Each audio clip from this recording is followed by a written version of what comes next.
Dear students, আজিৰ ভিডিঅ'ত আমি আলোচনা কৰিম 10ম শ্ৰেণীৰ যিসকল ইংলিছ মিডিয়ামৰ ছাত্ৰ ছাত্ৰী আছে তোমালোকৰ পলিটিকেল সায়েন্সৰ ফাৰ্ষ্ট চেপ্টাৰ ইণ্ডিয়ান ডেমক্ৰেসি বা ভাৰতীয় গণতন্ত্ৰ এই চেপ্টাৰৰ কুৱেশ্যন এনসাৰবিলাক।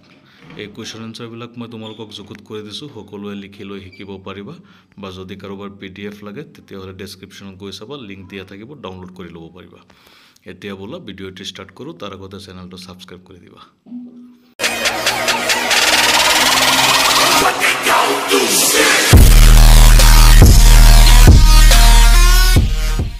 প্ৰথমে আছে very short answer type questions. Question number 1. Which political party won the election held in 1945 in England? 1945 চনত ইংলেণ্ডত কোনটো ৰাজনৈতিক দলে জয়লাভ কৰিছিল? এনসাৰটো হ'ব দ্য লেবাৰ পাৰ্টি, শ্ৰমিক দল বুলি কোৱা হয়। Question number 2. When did the cabinet mission come to India? Cabinet mission ভাৰতলৈ কেতিয়া আহিছিল? এনসাৰ হ'ব মাৰ্চ 1946, 1946 চনৰ মাৰ্চ মাহত। Question number 3. Who was the first chairman of the Constitution Assembly? সংবিধান সভাৰ প্ৰথম বৈঠকৰ সভাপতি কোন আছিল? ইয়াৰ এনসাৰ হ'ব doctor Sachchidananda Sinha. Question number 4. Who was the president of the drafting committee of Indian Constitution? ভাৰতীয় সংবিধানৰ খচৰা কমিটিৰ সভাপতি কোন আছিল? ইয়াৰ এনসাৰ হ'ব the chairman was doctor B.R. Ambedkar. B.R. Ambedkar আছিল। Question number 5. Which constitutional amendment the words socialist and secular were incorporated in the preamble? সংবিধানৰ কোনটো সংশোধনী মতে সমাজবাদী আৰু ধৰ্মনিৰপেক্ষ শব্দ দুটা অন্তৰ্ভুক্ত কৰা হৈছিল প্ৰস্তাৱনাত? ইয়াৰ এনসাৰ হ'ব in the 42nd constitutional amendment, 72 নং সংশোধনী মতে। Question number 6. From which Latin words has been the English word federation derived? কোনটো লেটিন শব্দৰ পৰা ফেডাৰেশ্যন শব্দটোৰ সৃষ্টি হৈছে? ইয়াৰ এনসাৰ হ'ব ফিডাছ, ফিডাছৰ পৰা। Question number 7. Which country is regarded as the homeland of the federation? যুক্তৰাষ্ট্ৰৰ গৃহভূমি বুলি কোনটো ৰাষ্ট্ৰক কোৱা হয়? এনসাৰ হ'ব United states of America. Question number 8. Is there dual citizenship system in India? ভাৰতবৰ্ষত দ্বৈত নাগৰিকত্ব আছেনে? ডুৱেল চিটিজেনশ্বিপ মানে হৈছে এজন মানুহৰ দুটা নাগৰিকত্ব। এনসাৰ হ'ব no, there is no dual system in India. Question number 9. From which country's constitution has been the concept of India's parliamentary democracy followed? ভাৰতবৰ্ষৰ সংবিধানত কোন দেশৰ সংবিধানক অনুসৰণ কৰি সংসদীয় গণতন্ত্ৰৰ প্ৰচলন কৰা হৈছে? ইয়াৰ এনসাৰ হ'ব from the constitution of England, ইংলেণ্ডৰ সংবিধান অনুসৰণ কৰি। নেক্সট শৰ্ট কুৱেশ্যন আছে। Question number 1. Why did the British government send the cabinet mission to India? British চৰকাৰে কেবিনেট মিছনক কিয় ভাৰতলৈ পঠিয়াইছিল? Answer the British government send the cabinet mission to India. British চৰকাৰে কেবিনেট মিছনক ভাৰতলৈ পঠিয়াইছিল কাৰণ আছিল ফ্ৰম এ কনজিনেল এনভাইৰনমেণ্ট, এটা পৰিস্থিতিৰ সৃষ্টি কৰিবলৈ, make necessary arrangement for forming a new constitution for India, যাতে ভাৰতবৰ্ষত এখন নতুন সংবিধান প্ৰণয়ন কৰিব পাৰে। সংবিধান ৰচনাৰ পৰিৱেশ বা পৰিস্থিতি সৃষ্টি কৰিবলৈ ব্ৰিটিছ চৰকাৰে কেবিনেট মিছনক ভাৰতলৈ পঠিয়াইছিল। Next question. According to which act, কোনটো আইনৰ মতে India's administration was governed between 15 August 1947 to 26 January 1950 and who enacted this act? ভাৰতীয় সংবিধান ভাৰতবৰ্ষখন স্বাধীনতাৰ পূৰ্বে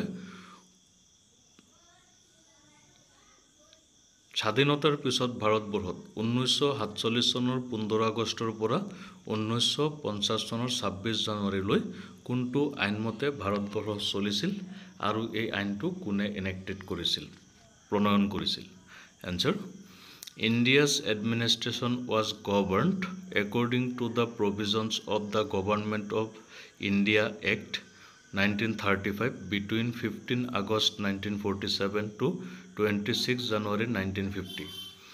1947 চনৰ 15 আগষ্টৰ পৰা 1950 চনৰ 26 জানুৱাৰীলৈ ভাৰতবৰ্ষৰ শাসন ব্যৱস্থা ভাৰত চৰকাৰ আইন 1935 চনৰ মতে চলিছিল The Government of India Act was enacted by the Parliament of England আৰু এই আইনখন ইংলেণ্ডৰ সংসদত প্ৰণয়ন কৰা হৈছিল নেক্সট কোৱেশ্চন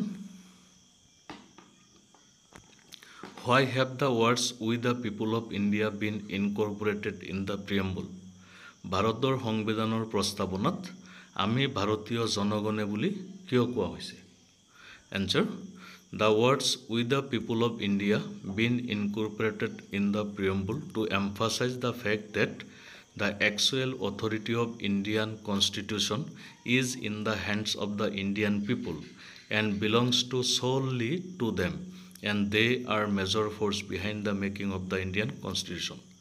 ভাৰতীয় সংবিধানত আমি ভাৰতীয় জনগণে বুলি প্ৰস্তাৱনাত এই কাৰণেই উল্লেখ কৰা হৈছে মানে সংবিধান প্ৰণেতাসকলে জোৰ দিছে এই কথাত যে ইয়াৰ অন্তৰালত সংবিধানৰ অন্তৰালত থকা মূল শক্তিটো হৈছে ভাৰতীয় লোকসকল আৰু ই ভাৰতীয় লোকসকলৰ বাবে next question what is mean by the term sovereign সাৰ্বভৌমত্ব বুলিলে কি বুজা answer The term of sovereign means that the people have supreme and absolute right to make decision in internal as well as external matter.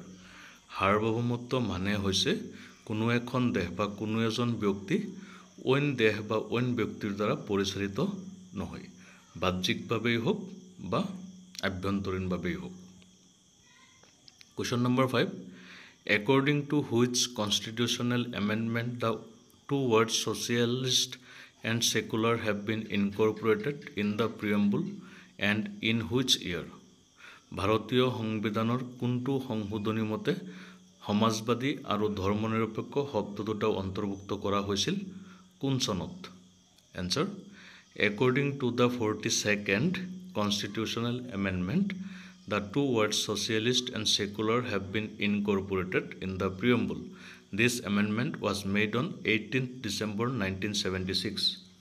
1976 চনৰ 18 ডিসেম্বৰ তাৰিখে ভাৰতীয় সংবিধানৰ 42 নং সংশোধনী মতে সমাজবাদী আৰু ধৰ্মনিৰপেক্ষ শব্দ দুটা প্ৰস্তাৱনাত অন্তৰ্ভুক্ত কৰা হৈছিল next question what is mean by quasi federal state অৰ্ধ যুক্তৰাষ্ট্ৰ বুলিলে কি বুজা answer A state with the system of governance in which feature of both the federal and unitary from the government are incorporated in the preamble.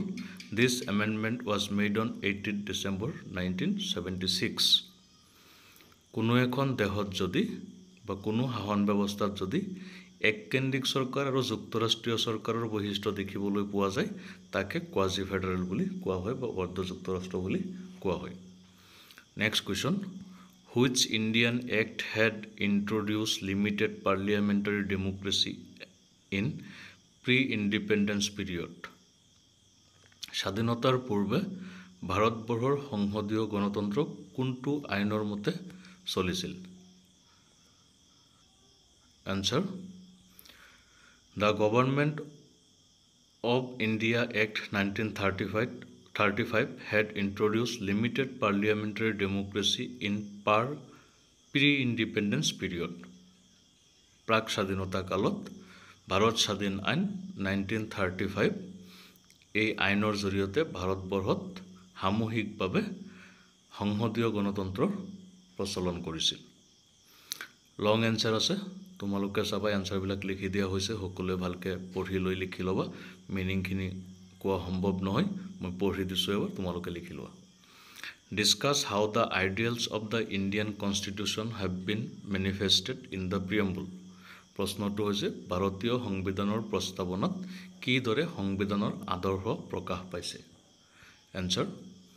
Preamble is the preface of the Constitution of India that highlights the aims, objectives, principles, ideas and philosophy introduced or sought to acquire by means of law. It is also regarded as the sole conscience, threshold and key of the Indian Constitution. It reflects the inner spirit of the Constitution.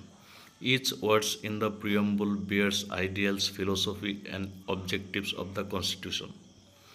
The very beginning words of the preamble, "We the people of India," reflect the ideal that the actual authority of the Constitution are the citizens of India themselves, and the primary force behind forming of the Constitution. The preamble also says that India will be a sovereign, socialist, secular, democratic and republic nation. Each of these words reflect the ideals of Constitution. Further, the preamble mentions that justice, liberty, equality and fraternity will be established in India. These words too further emphasize the ideals and objectives of the Constitution. Though the ideals of the Indian Constitution have been manifested in each and every words of the preamble. Next question. Write the detail about what is meant by sovereign, socialist, secular, democratic and republic. এই যে শব্দকেইটা দিছে সাৰ্বভৌম, সমাজবাদী, ধৰ্মনিৰপেক্ষ, গণতান্ত্ৰিক, গণৰাজ্য, এই শব্দবিলাকৰ ডেছক্ৰাইব কৰিব লাগে, মিনিং লিখিব লাগে বা ডিফাইন কৰিব লাগে। Answer. The meaning of the following terms is described as sovereign. India is a sovereign state. She is free from any external power or rule. All the decisions pertaining to internal as well as external matters of the state can be independently taken by her people. Socialist. India is a socialist state. The term was included in the preamble by the 42nd Constitutional Amendment Act of 1976. It tells that wealth and resources should be equally shared among the countrymen. The government should enact laws to avoid getting resources concentrated in the hands of a few people. There should not be inequality among the people in accordance to their income, status and standard of living. Secular. India is a secular state. The term was included in the preamble by the 42nd Constitutional Amendment Act of 1976. It states that India has no state religion. All citizens have the right to accept, practice and spread any religion of their choice. Democratic. India is a democratic state. As a democratic state, India is governed by the people's elected representative. As a democratic country, every citizen has the right to vote and can take part in the election process. Republic. India is the republic. When the head of the state is elected and the post is not hereditary, it is known as a republic. The elected representative elect the President of India for a period of 5 years. Next question. Discuss the objective resolution put forward by Pandit Nehru in relation to the Indian Constitution. ইয়াৰ এনসাৰবিলাক তোমালোকক ইয়াত লিখি দিয়া হৈছে, তোমালোক সকলোৱে ভালকৈ চাই লৈ লিখি লোৱা। ইয়াত তোমালোকৰ কিতাপত 8টা পইণ্ট আছে। এই 8টাৰ পৰা তোমালোকে যিকোনো 5টা অতি ভালকৈ শিকিবা, তেতিয়াহ'লেই হ'ব, 5টা লিখিলেই হৈ যাব। ইয়াত তোমালোকক শ্ব' কৰা হৈছে, তোমালোকে ভিডিঅ'টো পজ কৰি লিখিব পাৰিবা বা PDF ডাউনলোড কৰি ল'বা। তাৰ পিছৰ কুৱেশ্যনটোত দিছে discuss the characteristics of the Indian federal system. ভাৰতীয় যুক্তৰাষ্ট্ৰৰ বৈশিষ্ট্যসমূহ লিখিব লাগে। ইয়াত তোমালোকক ধুনীয়াকৈ উল্লেখ কৰি দিছোঁ, মই বৈশিষ্ট্যকেইটা লিখি দিয়া হৈছে, তোমালোকে চোৱা। ইয়াত তোমালোকক 7টা বৈশিষ্ট্য দিয়া হৈছে, তোমালোকে চাই ল'বা। Next and last question, question number 5. Discuss the important characteristics of the parliamentary form of government in India. ভাৰতীয় সংসদীয় গণতন্ত্ৰৰ বৈশিষ্ট্যবিলাক লিখা। 4টা বৈশিষ্ট্য ইয়াত অতি ধুনীয়াকৈ লিখি দিছোঁ, তোমালোকে লিখি লোৱা। এইখিনি আজিৰ ভিডিঅ'ত। নেক্সট ভিডিঅ'ত আকৌ লগ পাম বেলেগ কোনো চেপ্টাৰত। থেংকছ।